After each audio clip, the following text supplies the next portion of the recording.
Ang pinuno ng Philippine Navy, si Vice Admiral Adachi, kamakailan ay naglakbay papuntang Jinhae Naval Base ng South Korean Navy.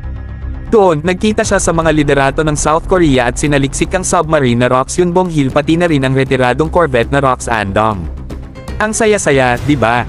Ngayon, usapang seryoso, mga bro. Ang Pilipinas ay patuloy na nagtataguyod ng mga barkong galing sa South Korea.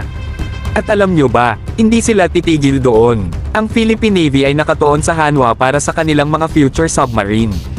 Oo, tama kayo, mga bro. Submarine. Parang eksena sa action movie na nagaganap sa harap natin. Pero tigilan muna natin ang pagsasaya at bigyan natin ng halaga ang pagbisita na ito.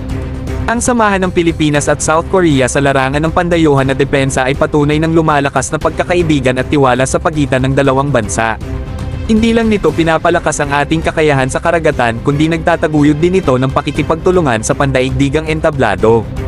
Kaya mga bro, ihanda na ang mga sarili at samahan nyo ako sa isang kahangahangang paglalakbay habang ang Philippine Navy ay naghihigpit ng kawit at naglulunsad patungo sa kamanghamanghang fleet ng advanced naval assets. Ang pagdalaw sa Jinhae Naval Base at pagtuklas ng kahangahangang submarine na ROKS Yunbong-hil at corvette na ROKS Andong ay simula pa lamang. Sa pagtingin ng Philippine Navy sa Hanwha para sa mga submarine, handa silang harapin ang mas panabik at malakas na hukbo.